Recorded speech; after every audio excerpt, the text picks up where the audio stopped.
बड़े पैमाने पर आईपीएस अधिकारियों के तबादले किए गए। 61 आईपीएस अधिकारियों को इधर से उधर कर दिया गया, जिसमें कई जिलों के एसपी भी शामिल हैं। वहीं एक अधिकारी को अतिरिक्त प्रभार दिया गया है। आईपीएस अवकाश कुमार को पटना का एसएसपी बनाया गया है। एडीजी मुख्यालय कुंदन कृष्णन को एसटीएफ का अतिरिक्त प्रभार दिया गया है। अमित कुमार जैन को डीआईजी कमजोर वर्ग के पद पर स्थापित किया गया है। अमित राज को एडीजी सुरक्षा बिहार बनाया गया है। शालीन को पुलिस महानिरीक्षक आतंकवाद निरोधी दस्ता बनाया गया है। राकेश राठी को पुलिस महानिरीक्षक पूर्णिया क्षेत्र से हटाकर पुलिस महानिरीक्षक में तकनीकी सेवाएं एवं संचार के साथ साथ पुलिस महानिरीक्षक आर्थिक उपराधिकारी क्रीम के पद पर स्थापित किया गया है। राजेश कुमार को पुलिस महानिरीक्षक मिथिला क्षेत्र से पदस्थापित करते हुए पुलिस महानिरीक्षक बिहार मानवाधिकार आयोग पटना के पद पर स्थापित किया गया है। राजेश कुमार को आईजी बिहार मानव अधिकार आयोग, विनय कुमार को आईजी एसटीएफ, पी कन्नन को आईजी रेल, दलजीत सिंह को आईजी सीआईडी, विवेक कुमार को डीआईजी भागलपुर, रंजीत कुमार को डीआईजी बीएमपी, संजय कुमार को डीआईजी साइबर अपराध ईओयू, विकास कुमार को डीआईजी विशेष निगरानी इकाई की जिम्मेदारी दी गई। और लखीसराय से बड़ी खबर मिल रही है। मननपुर जमुई स्टेशन के बीच भलुई हॉल्ट पर एक मालगाड़ी पर सनकी युवक चढ़ गया, जिसे उतारने के लिए चालक ने मालगाड़ी को भुलई हॉल्ट पर खड़ा कर दिया। बिजली काटने के बाद ग्रामीण जैसे ही विक्षिप्त युवक को उतारने गए, युवक ने ग्रामीणों पर चाकू से हमला कर दिया, जिसके बाद ग्रामीण युवक अभिनय कुमार गंभीर रूप से घायल हो गए हैं। घायल युवक के चेहरे पर चाकू से 3-4 वार किए गए, जिससे इलाज के लिए जमुई ले जाया गया है। घटना के बाद अफरा तफरी का माहौल है।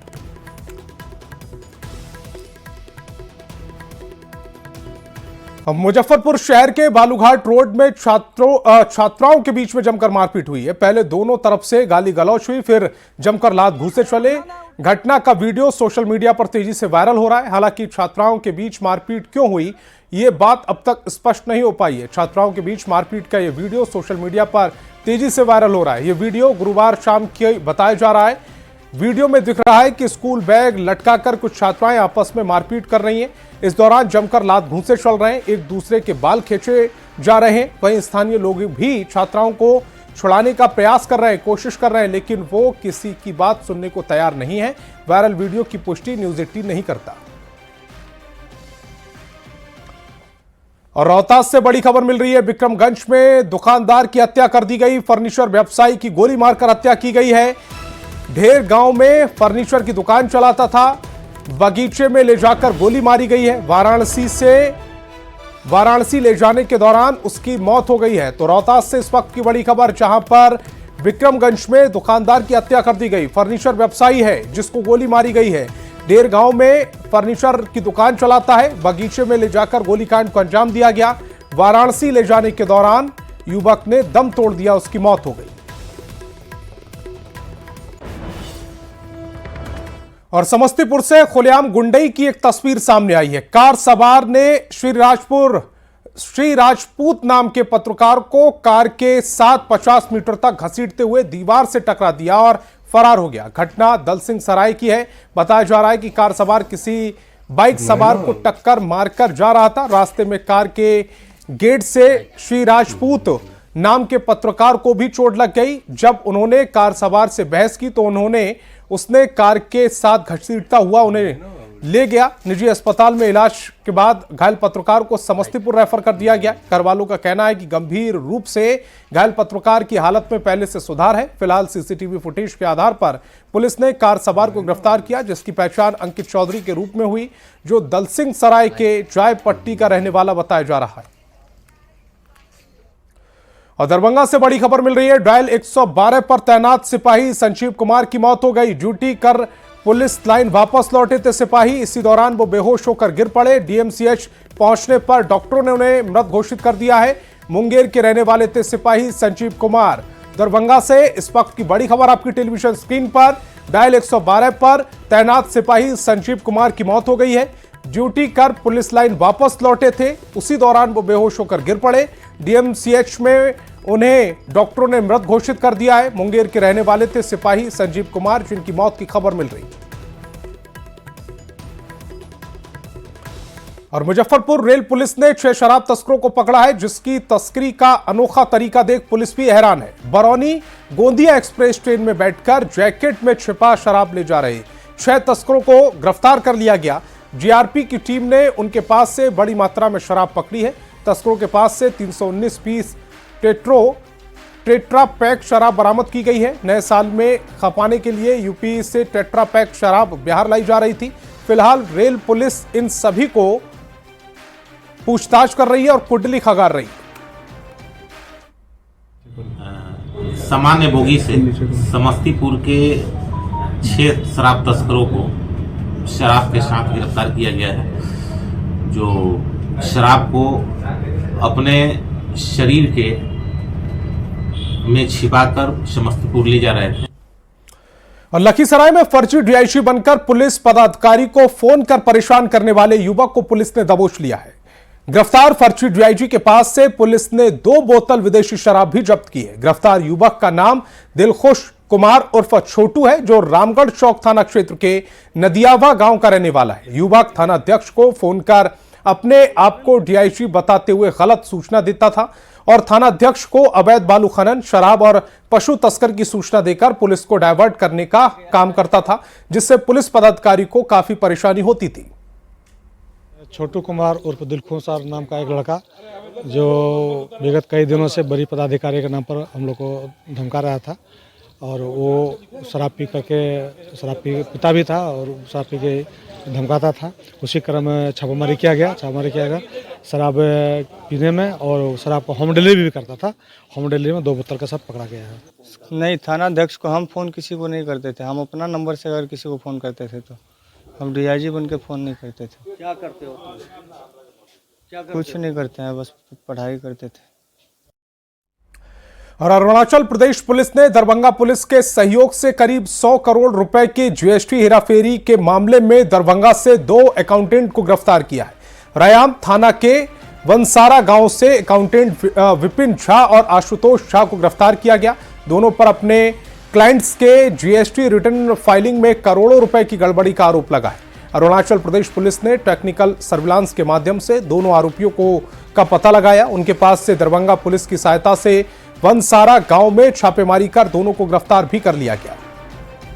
अरुणाचल प्रदेश से आए हुए थे। एक वहाँ में एक जीएसटी का फ्रॉड का एक केस था, जिसमें यहाँ से 2 आदमी को हम लोग अरेस्ट करके लेके जा रहे हैं। भाई प्रोडक्शन करेंगे और लेके जा रहे हैं। क्या था इसमें आरोप? क्या था एक्चुअली आरोप ये था, जो कि जीएसटी में 658 करोड़ का ये लोग फेक इनवॉइस यहाँ से इशू करवाए थे और उस फेक इनवॉइस के बेसिस पे 99.31 करोड़ का ये लोग टैक्स रिटर्न वापस ले ले गवर्नमेंट का 99 करोड़ रुपीज ये लोग गबन कर गए। बिहार में पिछले लगभग 1 साल में साइबर क्राइम की लाखों घटनाएं हुई, लेकिन आपको जानकर हैरानी होगी कि इनमें से 35,667 मामले किशोर साइबर धोखाधड़ी से जुड़े हैं। इस बात का खुलासा महिला एवं बाल विकास मंत्रालय के चाइल्ड हेल्पलाइन नंबर से हो रहा है। किशोर साइबर बुलिंग के अलावा साइबर फ्रॉड के शिकार हो रहे हैं। सबसे ज्यादा वे किशोर साइबर फ्रॉड के जंगल में फंस रहे हैं जिनका सोशल मीडिया अकाउंट्स है या जिनके खाते खोले गए हैं। कैसे हो रही है ठगी और कैसे हो सकता है इससे बचाव, इस पर अधिक जानकारी दे रहे हैं न्यूज़ 18 संवाददाता संजय कुमार। बिहार में साइबर क्राइम को लेकर एक चौंकाने वाला आंकड़ा सामने आया है। दरअसल बिहार में पिछले 1 साल की अगर बात कर लें तो जो किशोर साइबर धोखाधड़ी के शिकार हुए हैं उनकी संख्या तकरीबन 36,000 के लगभग सामने आई है। महिला एवं बाल विकास मंत्रालय के चाइल्ड हेल्पलाइन नंबर 1098 पर आई कॉल से इस बात का खुलासा हुआ है कि किशोर साइबर बुलिंग के कैसे साइबर फ्रॉड के शिकार हो रहे हैं। राज्य बाल संरक्षण आयोग से भी इस बात की जानकारी मिली है। सबसे ज्यादा ऐसे किशोर साइबर ठगों के शिकार हो रहे हैं जिनका सोशल मीडिया में या तो अकाउंट है या उनके नाम पर बैंक खाते खोले गए हैं। साइबर ठग लड़कियों के चक्कर में किशोर को फंसाते हैं और उनसे पैसों की ठगी की जा रही है। जो जानकारी मिल रही है उसके अनुसार किशोरों को लड़कियों के नाम पर ब्लैकमेल किया जा रहा है। साइबर ठग लड़की बनकर स्कूल कॉलेज में पढ़ने वाले लड़कों से बात करते हैं और फिर उन्हें अलग अलग तरीकों से फंसाते हैं। इसके बाद उनका बैंक खाता नंबर लेकर ठगते हैं। जो आंकड़े सामने आए हैं पिछले 1 साल में, उसमें सबसे ज्यादा पटना में 8865 किशोर साइबर ठगी के शिकार हुए हैं। इसके बाद भागलपुर में 7532, मुजफ्फरपुर में 5448, गोपालगंज में 4432 और सिवान में 3542 किशोरों के साथ इस तरह की घटना घटी है। तो निश्चित तौर पर ये एक बहुत बड़ा लेसन भी है, सबक भी है किशोरों के साथ साथ उनके अभिभावकों के लिए कि अगर आपके बच्चे सोशल मीडिया अकाउंट बनाते हैं या फिर किसी तरीके से वो साइबर फ्रॉड के चुंगल में फंस गए हैं तो उनसे आप इस बात की जानकारी लें क्या वाकई में इनके साथ ऐसा हो रहा है, और समय रहते आप उनको अवेयर करें और खुद अवेयर हो जाएं, क्योंकि ऐसा करके ही हम इस तरह की फ्रॉड की घटनाओं पर काबू पा सकते हैं। कैमरा पर्सन सुबोध के साथ संजय कुमार, न्यूज 18 पटना। और अब खबर गंगा के कटाव की। भागलपुर के कोसी नदी कई जगहों पर भीषण कटाव कर रही है। जिले के नवगछिया, जहांगीरपुर, वैसी में नदी तेज कटाव कर रही है। जहां हाल है कि कटाव रोधी काम हुआ है, वहां भी नदी इस समय तेजी से कटाव कर रही है। कटाव की रफ्तार को देख गांव वाले सहम गए। कोसी नदी के रौद्र रूप को देखकर गांव वाले प्रशासन से मदद की गुहार लगा रहे। आप तस्वीरों में देख सकते हैं कि कैसे ये नदी का कटाव हो रहा है, जमीन कैसे नदी में समाती जा रही है। 2023 में पूर्वी चंपारण में करीब 12 लोगों की मौत जहरीली शराब से हो गई। जिले के लक्ष्मीपुर गांव में एक ही टोले में 4 लोगों की दर्दनाक मौत हो गई। रामेश्वर राम, अशोक पासवान, छोटू पासवान और ध्रुव पासवान के परिवार की आर्थिक स्थिति आज भी पटरी पर नहीं आई है। एक रिपोर्ट।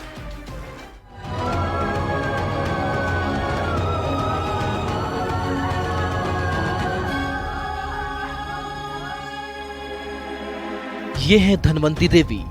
करीब 1.5 साल पहले इनके पति अशोक पासवान की मौत हो गई। धनवंती बताती हैं कि इन्होंने कई बार अपने पति को शराब पीने से रोका, पर वो किसी के नहीं सुनते थे। शराब पीने की इसी लत ने एक दिन उन्हें मौत के मुंह में ढकेल दिया। अशोक के अलावा इसी टोले के 3 और लोगों की मौत संदिग्ध हालत में काल के गाल में समा गए। सभी की मौत की वजह जहरीली शराब को बताया गया। खूब हो हंगामा हुआ, सियासत हुई। सरकार ने पीड़ित परिवारों को 4 लाख रुपए मुआवजा दिया। अशोक के परिवार को भी मुआवजा मिला, पर सारे पैसे श्राद्ध और उसके बाद बेटी की शादी में खर्च हो गए। अपना आदमी नहीं याद आई, अब बेरा कुछ करता नहीं थे, बेरा रुपया बता आयल चल गया। आदमी हमारे थोड़ी है, बता उतने आदमी रही जिंदगी में 4 लाख के मिले, ज्यादा कमा ले। जहरीली शराब से जान गंवाने वाले ध्रुव पासवान की पत्नी बिंदु देवी भी इसी हाल में है। सरकार से मिले मुआवजे के पैसे बेटी की शादी और घर बनाने में खर्च हो गए। अब 2 जून की रोटी के लिए लाले पड़ रहे हैं।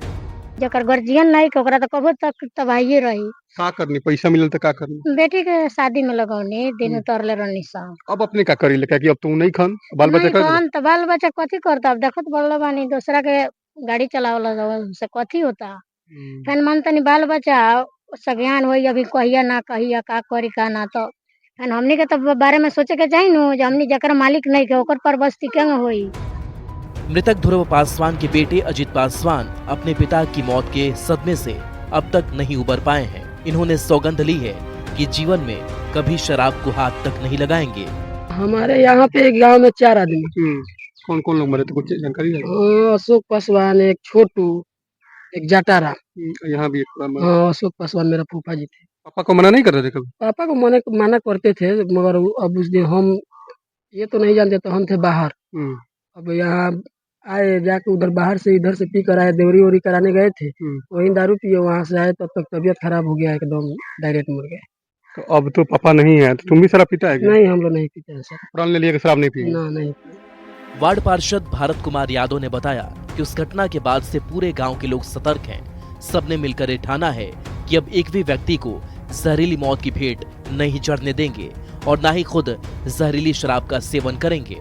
जिस समय घटना घटा वो गजब ही दृश्य था। एक गांव में पड़ोसी में 4 आदमी मर गया शराब पीकर, और लमसम 25-30 आदमी बीमार हुए। इनको सभी लोग को हम ले आकर सदर हॉस्पिटल में एडमिट भी कराए। आपके गांव के कितने लोग मर गए? 4 आदमी मर गए थे। अब शराब, जहरीली शराब माने जहरीली शराब तो अभी यहाँ इस गांव में जो घटना घटा है, यहाँ कोई सबक लिया है लोग, यहाँ कोई शराब नहीं, देसी शराब लोग ना, यहाँ कोई शराब नहीं बेचता है। लक्ष्मीपुर गांव में जहरीली शराब ने 4 घर उजाड़ दिए। जिन घरों के सदस्य की मौत हुई वो आज तक मानसिक और आर्थिक रूप से जूझ रहे हैं। परिवार की आर्थिक स्थिति बेहतर नहीं है, क्योंकि उनके परिवार के जो मुखिया हैं उनकी मौत जहरीली शराब के पीने से हो गई थी। लेकिन तमाम लोग सचेत जरूर हैं और सभी परिवार के लोगों को भी ये संदेश देते हैं कि शराब का सेवन नहीं करनी चाहिए। अवनीश कुमार, न्यूज 18, पूर्वी चंपारण। 70वीं बीपीएससी की पीटी परीक्षा को रद्द करने की मांग कर रहे छात्रों के नाम पर राजनीति जारी है। नेता अपने अपने तरीके से माहौल और मुद्दा बनाने में लगे हुए हैं।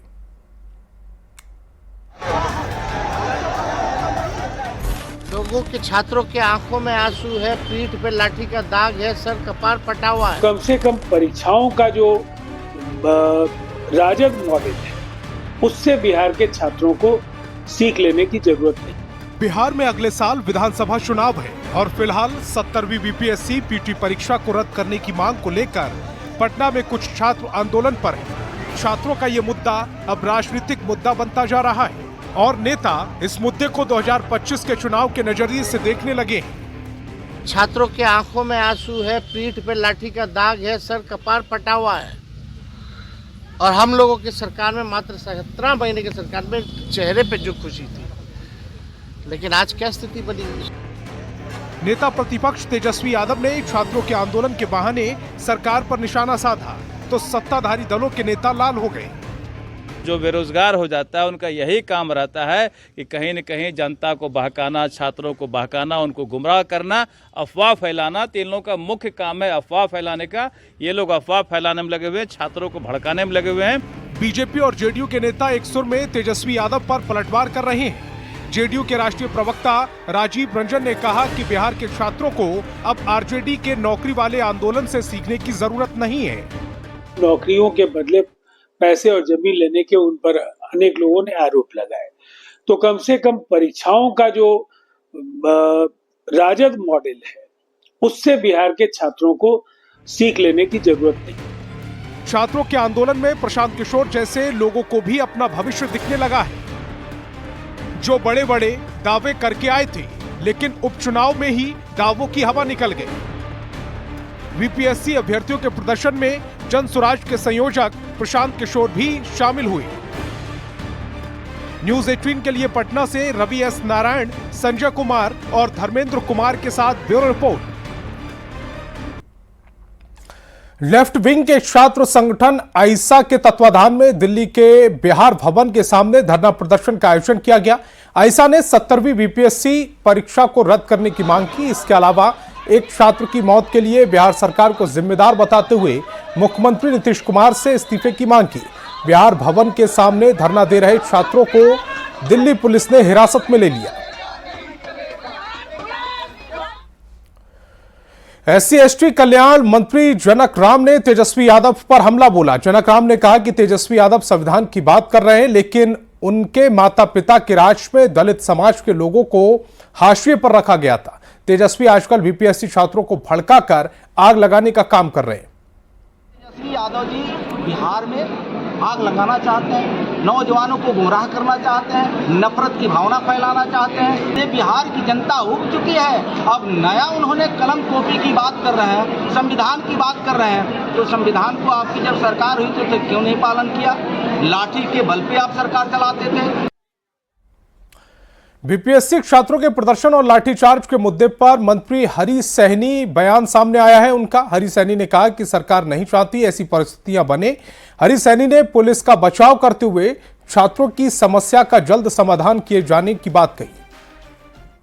देखिए, लाठीचार्ज हुआ, कोई नहीं चाहता कि ऐसा हुआ, एनडीए तो नहीं चाहता है, लेकिन कभी कभी कुछ उसमें पुलिसकर्मी में भी कुछ ऐसे रहते हैं कि थोड़ा सा अधिक उग्रता में आ जाता है। कोई कुछ बोल दिया, उससे भी व्यक्तिगत तौर पर वो थोड़ा सा रिएक्शन में आके कुछ कर बैठते हैं, तो उसके लिए हम लोग प्रसन्न हैं, ऐसी बात नहीं है। हम लोग भी चाहते हैं ऐसा नहीं हो। हक मांगने का अधिकार तो सबों को है, इसलिए कोई बुराई नहीं है। वो मांग रहा है, सरकार ब्रेन लगाए हुई। बिहार में शराबबंदी कानून के तहत जब्त की गई गाड़ियां नीलाम हो रही हैं। गोपालगंज में 164 गाड़ियों की नीलामी हुई। ऐसा नहीं है कि नीलामी में गाड़ियां सिर्फ सस्ती मिलती हैं, बल्कि उम्मीद से कहीं ज्यादा कीमतों पर बिकी। बाइक से लेकर ट्रक 5 से 10 गुना रेट में नीलाम हुए हैं। इस नीलामी में जिन गाड़ियों का निर्धारित मूल्य 21,000 रुपए था, वे 1,05,000 रुपए में बिक गई। वहीं जिस ट्रक का मूल्य सरकार ने 35,000 रुपए रखा था वह 4,18,000 रुपए में बिका। यानी इन वाहनों की नीलामी की कीमत 5 से 10 गुना तक बढ़ गई। प्राइस था 21,000 बेस्ट प्राइस था, और वो गाड़ी जो है 1,05,000 रुपए की है। नहीं, इससे तो बिहार सरकार को ही फायदा है। नीलामी हो रही, एक ट्रक था 12 चक्का गाड़ी है, वो 35,000 उसका सरकारी वैल्यू था, स्क्रैप में बिका है 4,18,000। तो इस बुलेटिन में फिलहाल इतना ही। आप देखते रहिए न्यूज़ 18 बिहार झारखंड।